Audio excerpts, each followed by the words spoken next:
Good morning, everybody. It's a bright and breezy day here at Hyash Farm. Getting towards the end of June now, and it's harvest time at Hyash Farm. But harvesting a crop, not for humans. This is a 30-acre field of overwinter wild bird seed mix, and it's meant for birds during the winter months. There's barley here, wheat, triticale, all now coming into here, and the main part of the crop which is being harvested today is fodder radish and mustard, and here in front of me is some mustard. The field is meant to be bright yellow, and there's barely a single plant in flower. 30 acres not in flower. Let's just have a look, because near the top of each of the mustard plants and the fodder radish plants, they are black. And if I just tap my hand very gently like that, and then on the palm of my hand, there's the culprits, pollen beetles, just flying off. And because it's a mild, warm morning here this morning, the pollen beetle are swarming. They're coming off the plants, flying up into the air and mating up in the air. And what's happened is, why it's harvest time, when I put the camera up, I won't try and follow the swifts which are here, because we'll all go dizzy. I'll just keep the camera still, because there are around 1,000 swifts here, probably more. There's more arriving each minute as we go through the morning, and they are coming in from all directions possible: north, south, east and west. So the ones coming from the south are probably coming right down from Thetford or even further. Some can even come from London. There's some communication method for the swifts that we don't yet understand.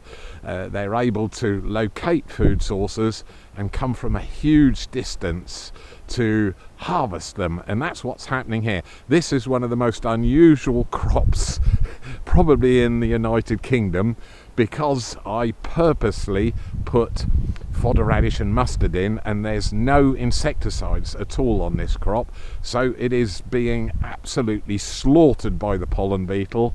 They're crucifer plants, same family as rape and cabbages.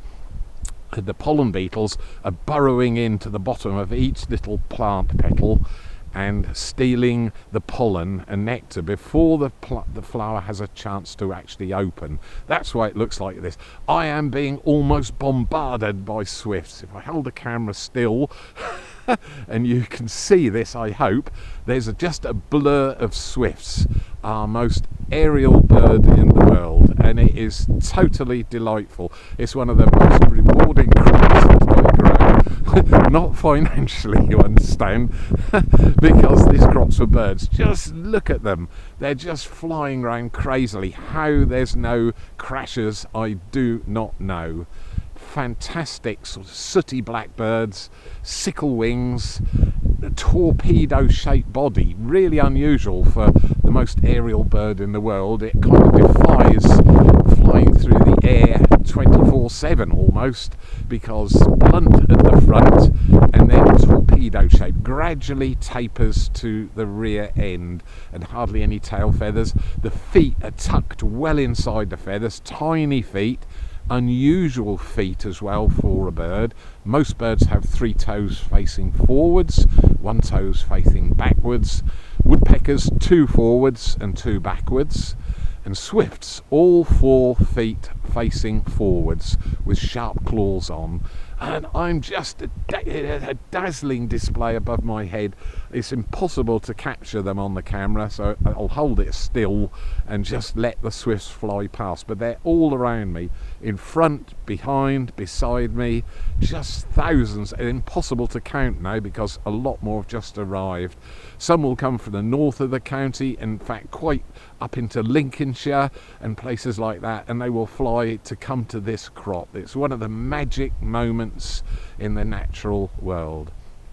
And we know about swifts. We started to learn about them a long time ago, and a company just down in the southeast of the UK. Somebody who was working in the company was a sort of very keen bird watcher, and some birds are quite large enough, particularly when you get numbers of them, to cause a blip on radar. Down at Marconi Limited, they've kept the little overnight footage. They started filming swifts leaving North London in the afternoon, and the swifts made a very rapid northerly migration and arrived at the Wash at the sort of joining of a cold and a warm front of weather, where lots of insects had got trapped in. Again, we don't know how the swifts knew this, but tens of thousands of them congregated over the Wash. They fed for an hour or so on the insects trapped in the weather front, and then returned to London. And just under the swifts, I said they got sooty black plumage, but just under the chin is a little patch of white feathers, and when they fill that up, it sort of swells up to about a centimetre in diameter. Looks like a miniature gobstopper.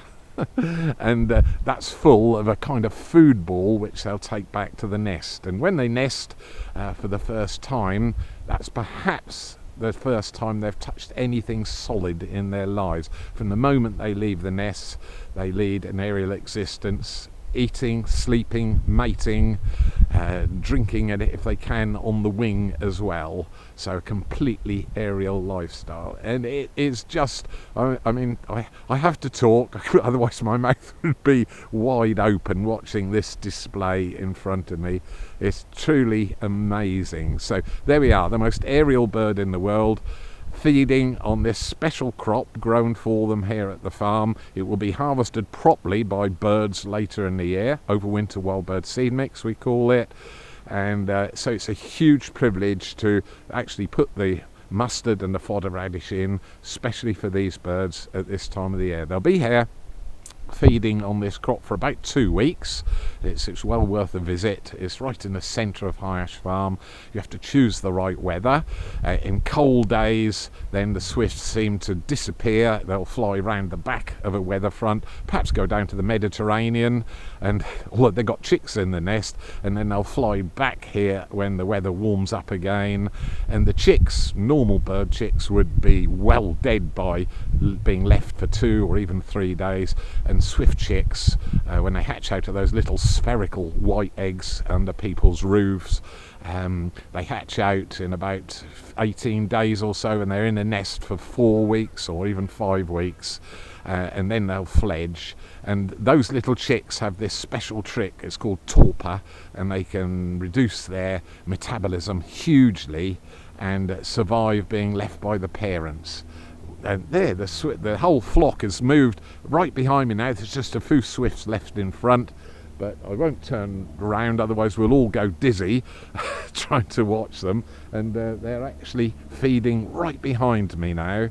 And there's other plants in here which aren't affected by the pollen beetle, and one of those is a pollen and nectar plant which I dot in with the overwinter wild bird seed mix, and it's called Phacelia, and that's just coming into flower here, and provides some pollen and nectar for the bumblebees on the farm and other bee species. We'll just watch those swifts for another second or two, but I must get back on the farm, otherwise I'll be doing this. It's totally amazing to watch them. They don't crash into each other. How they do this, I do not know. It's complete and utter madness.